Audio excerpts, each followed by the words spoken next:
everyone, welcome back to AP Environmental Science. Today I am finally going to be going over topic 3.7, which is going to be ecosystem interactions. And some of this should be a review of stuff you should kind of already know. So let's just get right into it. Okay, so this entire topic is all about how organisms interact within their ecosystem and how they interact with other living and non-living things, those biotic and abiotic factors. So we kind of have to discuss biological organization first in order for you guys to be familiar with these topics. So what is a species? A species is a single individual made up of the same species. And what defines a species is, can they reproduce with another member and produce a viable offspring? Viable offspring means, can they also produce their own offspring as well?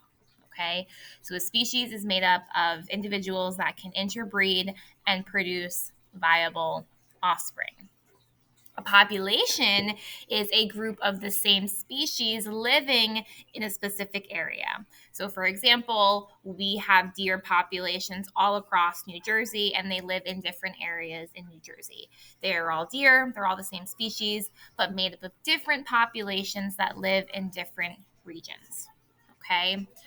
A community is many different species living in a specific area. So, for example, right here we have zebras. Okay, they're living in the African savanna, and that would be a population of zebras. Down here, we have a community of zebras, and it looks like, I actually don't know what those are. Elk, I don't know. But a community is many different species living in an area. And again, a species is, can you interbreed with someone else and make a viable offspring? Okay. So community is many different species living in an area.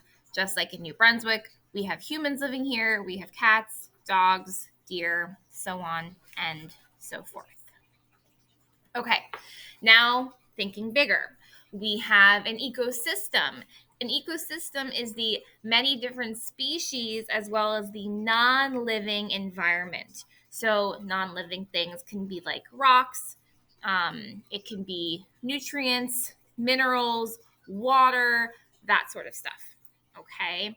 A biome, however, is the living and non-living things plus the climate. So again, climate is defined by the average temperature, precipitation, humidity in an area, and we should know that weather is absolutely influenced by geographical locations on the earth. We should have learned that from Unit 2. So a biome is the living and non-living things plus the climate. And the climate is going to influence what animals do and do not live there, because certain animals have certain adaptations that allow them to live in those climates. For example, a snake living in the Sahara Desert most likely will not survive in the Arctic. Okay. So a biome is the living and non-living plus the climate. And then the whole big thing, the biosphere, is the entire Earth where life exists. Okay. All right. So this should just be a review. You guys should know this. Biotic and abiotic factors. If you don't, we will go over it. Bio means life. Biology means the study of life. So biotic factors are any living parts of the environment with which an organism might interact. Okay, so any living thing. Abiotic factors are non-living, any non-living part of the environment. Whenever you guys see the prefix a in front of a word in science and literature, typically the prefix a means without. Okay, it means without. So abiotic literally translates to without life. That is super important for you guys heading off to college. It's good to know what prefixes mean to help you with term definitions, okay? So abiotic literally means without life, no life. They are non-living parts of the environment, okay? So an example of a biotic factor in New Brunswick would be Humans would be stray cats, stray dogs, deer.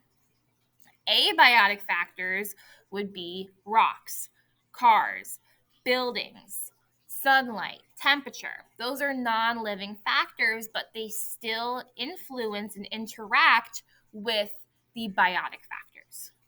Okay. I just have important definitions for you guys here that you can review if you need some additional information. They're here if you need them. Okay. All right.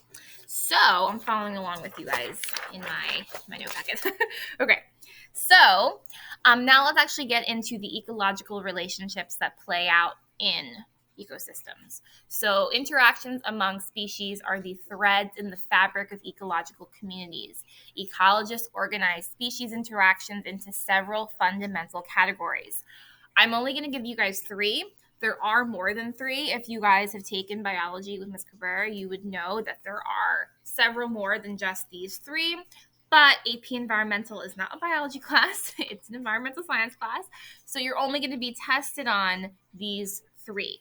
Okay? You will have to know these three interactions on the Unit 3 exam at the end of the month, as well as on the AP test in May. Okay? So, mutualism is when two different species benefit from the relationship. Both organisms in this interaction are gaining something positive that is helping them to survive. Okay, so my example here is a bee and a flower. If you guys did not have me for biology, you should know that if you had me for biology, you should know that I've gone over this before. Bees are pollinators. They pollinate flowers. So what does the bee get from the flower? The bee gets the nectar from the flower. It gets a food source. It gets its nutrients. So that's a positive for the bee. What does the flower get from the bee? Well, flowers, some of them produce sexually, and they do not have traditional sexual reproduction like you guys might be thinking of. Instead, they might need the help of some pollinators. So when this bee flies over to this flower and it's drinking the nectar, on the bee's little rear, on its butt, it's kind of fuzzy. And the pollen from the flower gets stuck to the bee. Pollen is essentially sperm. Okay, it's plant sperm. So the pollen gets stuck to the bee, and once the bee is done drinking the nectar from this flower, it flies away to another flower, and it in turn deposits that pollen at the next flower, thus fertilizing it and helping the flowers out to reproduce. So the bee gets food, the flower gets a chance to reproduce, a benefit for both. Commensalism, on the other hand, is when one species benefits while the other is neither helped nor harmed. Now, my example I have here is a whale and barnacles. And commensalism is really debated in the world of science because how can we measure helping or harm? It's hard enough to kind of measure human emotions, let alone animal emotions, especially animals that are low in population and understudied. So this is up for debate, which is why I wanted to include this example. So again, commensalism is one species benefits while the other species is neither helped nor harmed. Here we have a whale and some barnacles. Barnacles are stuck to this whale and they benefit because they're able to kind of move around. Barnacles cannot swim on their own, and most of them are filter feeders, meaning that they just suck up whatever nutrients are in the water. So if they are stuck onto the whale, they are able to be transported around the ocean, and they're able to filter feed on any nutrients, which is better than them being stationary on some rock on the sea floor. So they get a benefit. The whale, however, it's not harmed by the barnacles, we think, but it's also not benefiting from the barnacles either. It's not getting anything out of it. Scientists say that this is commensalism, a great example of it, but some scientists also argue that how can you measure whether or not the whale is being harmed? We don't know. This is a tricky one, okay? Parasitism is when one species benefits, whereas the second species is harmed negatively. It's negatively affected. So typically, the one species benefiting lives inside the organism that is being harmed. This is where you guys might have heard of hosts and parasites before. So typically, parasitism is one species is benefiting at the cost or at the expense of the other species. Okay, so in here I have a tapeworm. Tapeworms live inside intestines of really any species. Tapeworms are not just limited to humans. They essentially latch on to the inside of your intestines and absorb the nutrients from your intestines, and you're not able to. Okay. Your intestines is actually where your body absorbs all the nutrients from your food. Your stomach does absorb some of it, but the primary function of your stomach is to digest the food. That way, your intestines can absorb the nutrients. So, if you have a tapeworm in there, you can't absorb all the nutrients that you would have if you didn't have the tapeworm there. So, if you have a tapeworm, you are being harmed. You're not getting all the nutrients, whereas the tapeworm is benefiting because they're getting something to help them survive. Okay. I recommend that you guys look up additional examples of these and just read a few of them over to help you out a bit. And of course, if you need any help with anything, just let me know. Okay. Commensalism is the one that's the trickiest, though. Okay. All right. Predator-prey, another example of ecosystem interactions that you guys should be familiar with. An interaction in which one organism captures and feeds on the other. I'm not going to go too far in depth with this. You guys should kind of know this by now. But a predator does the killing, the prey is the organism being killed, and their relationship is very important in ecology and ecosystems because they play a key role in maintaining each other's population. Okay. Predator prey is incredibly important primarily for population control. And we can kind of see that here in this graph. In the green, we have the hare. In the red, we have the fox. Whenever the prey increases, so does the predator. Whenever the prey drops, so does the predator. When you don't have enough food for the predator to eat, it's going to then starve, or its numbers are going to start going down because not every single individual of the predator will get food. Once the predators go down, it gives the prey the chance to reproduce because not as many of them are being hunted, and so on and so forth. I'm not going to go too in depth with this. You guys should know this by now. If you don't, look up additional examples.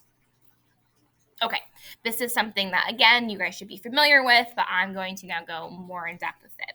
So competition is when organisms of the same or different species attempt to use an ecological resource in the same place at the same time. So what is an ecological resource? An ecological resource is food, water, shelter, land, territory, and a mate. Okay. And we have two main types of competition. We have inter-specific competition and intra-specific competition. And you will need to know the difference between the two on the Unit 3 test at the end of the month and on the the AP exam in May. Okay. So inter-specific competition. It's competition between different species for an ecological resource. Different species. And we can see that here in this middle image. This is a female lion, I think, and this is a hyena. I think I'm not good with animals. So that's a hyena and a female lion. And the two of them are hunting, or I'm assuming on the prowl for food. Okay. And they're most likely hunting the same species, whether that be a zebra or an elk or a savanna deer.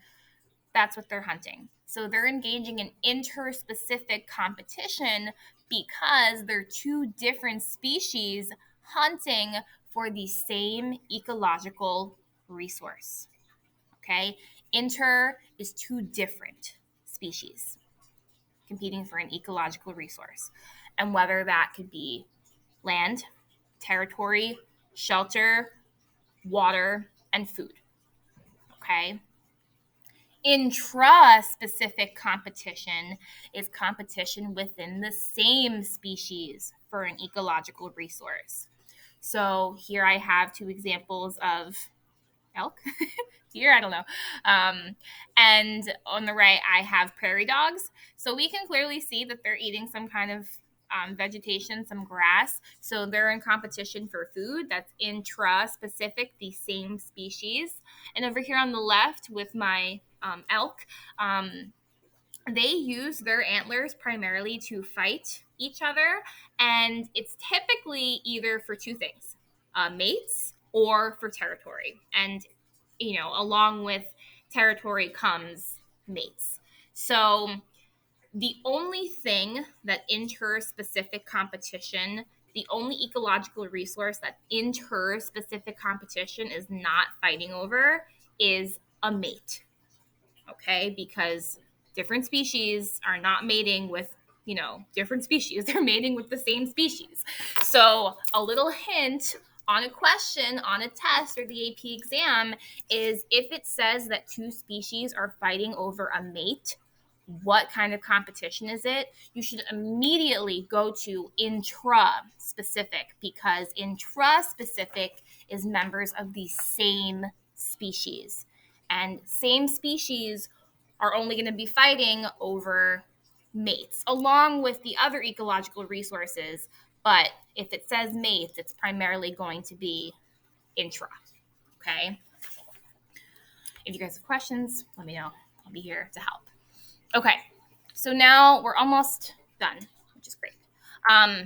Last few things is the niche. Some people say the niche. I say the niche. It's how I was taught.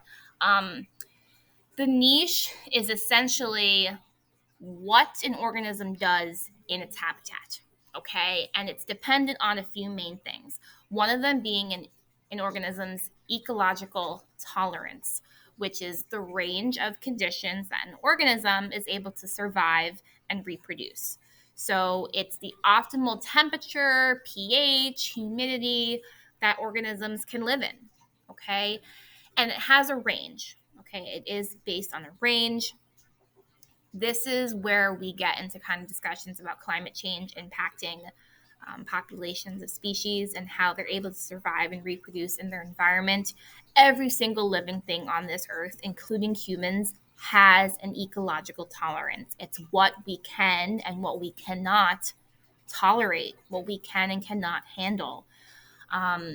Humans are kind of the exception to the rule because we have intelligence and we have been able to create this incredible technology, including clothing and shelter, to help us withstand conditions we might not normally have been able to.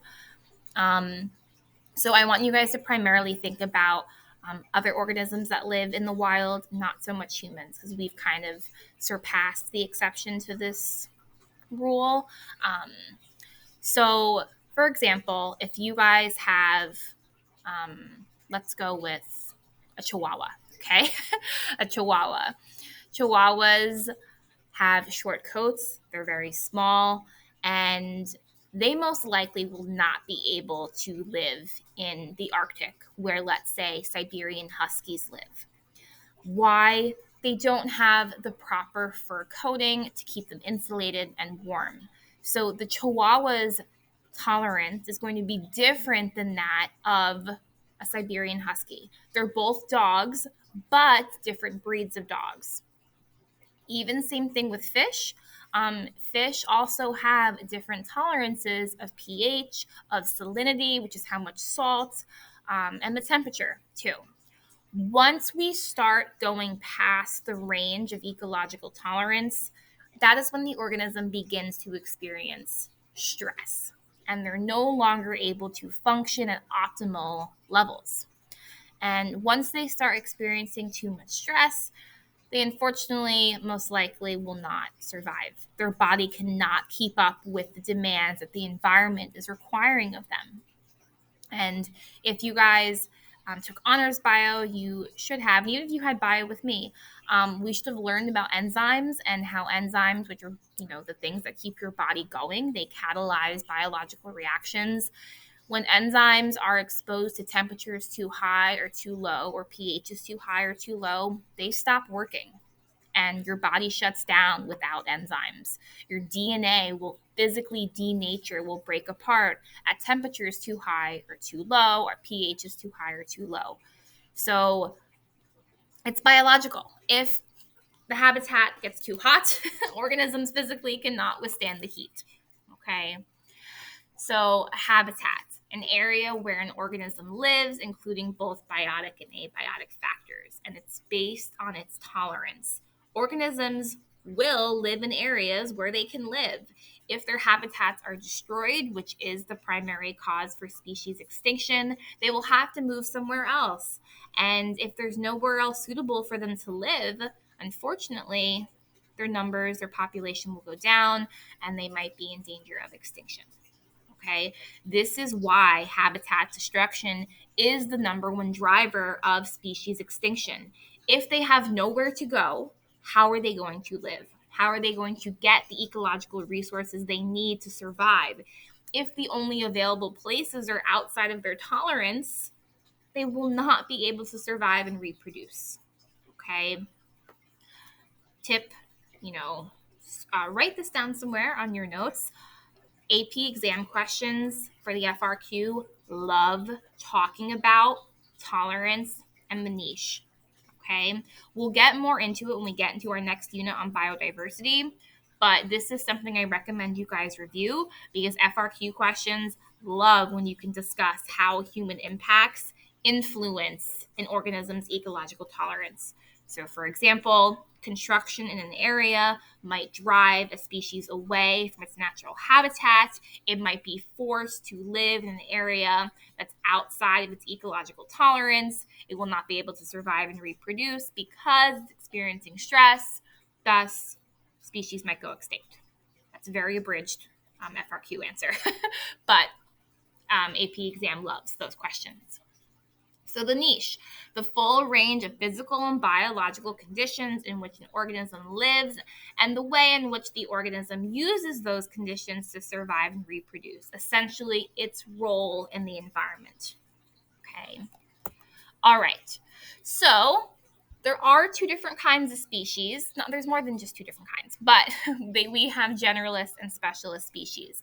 And these are applicable to the tolerances that they can live in.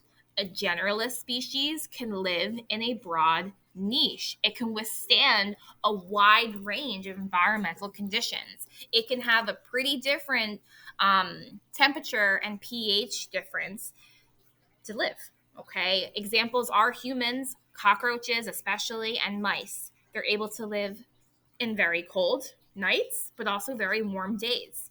They have a broad range of food they can eat that's readily and widely available. That's a generalist species. A specialist species live in very narrow niches. They are the species that are very sensitive to environmental conditions and changes because they can only live within a certain area. They're more prone to extinction because of this. So, for example, the giant panda, its niche is the tropical forest within China. And in those tropical forests, there's bamboo. Pandas only eat bamboo. So if you remove all the bamboo from a panda's habitat, they no longer have anything to eat. They will starve and they will go extinct. Okay, so specialist species have a much narrower niche. If their habitats are destroyed, they are more likely to go extinct over a generalist species. Again, AP loves this topic and loves this. Okay. Okay. Last thing that we're going to talk about is the competitive exclusion principle and resource partitioning. Okay. So, two different species cannot occupy the same ecological niche. They will compete with one another for resources, food, shelter, water, and land, and one will be driven to success and the other will be driven to extinction. And this is going to depend on which species has more favorable traits. We will discuss natural selection and adaptation a little bit more in the next unit, but for now, go back to your biology days and just think about natural selection. Natural selection is the environment favoring favorable traits that helps an organism survive and reproduce. So when you have two different species trying to occupy the same role, the same niche, the same area in an ecosystem, one of them is going to be better than the other simply because they have different traits, they have different adaptations. That's kind of also what makes them different species. So one of them will be driven to success, the other will be driven to extinction, solely depending on which species has more favorable traits. This is the competitive exclusion principle. If two species occupy the same niche, one of them eventually will go extinct. And we can see that here in this graph. We have P. aurelia and P. caudatum, two different species of bacteria. They're occupying the same niche. They're most likely trying to eat the same food source, trying to consume the same resources. And we can see that P. aurelia was successful. Their numbers went up, their relative population density increased, whereas the P. caudatum decreased. P. aurelia had more favorable traits that allowed them to survive, reproduce, and use those ecological resources where P. caudatum was not able to. So, how do species avoid resource partitioning? How do species avoid the competitive exclusion principle by doing resource partitioning? Okay, so resources, ecological resources, land, food, water, shelter, space. Okay, partitioning is dividing things up. So when a species does not want to commit the competitive exclusion principle, they are going to perform resource partitioning, which is when a species divides a niche to avoid competition. Okay. And you should have covered more than just these three on your HHMI niche partitioning worksheet, but I'm going to go over these three with you. We have temporal partitioning, using resources at different times, such as wolves and coyote hunting at different times of the day versus night. Spatial partitioning, using different areas of land, using different areas of a shared habitat. This can be different lengths of roots of the trees, and morphological partitioning, using different resources based on different evolved body features. So this is like Darwin's finches. Okay, they all had different sized beaks. They all are eating seeds, but of different sizes. Okay. And that's it. Okay, so at this point, make sure that your entire note packet for this section is filled in, and make sure you guys answer the 3.7 concept check questions. I recommend that you guys do actually try and answer them and don't look them up. I give you credit for doing them either way, even if you get them wrong. Okay? All right. Have a wonderful rest of your day. I will see you guys when I see you. Take care. Bye.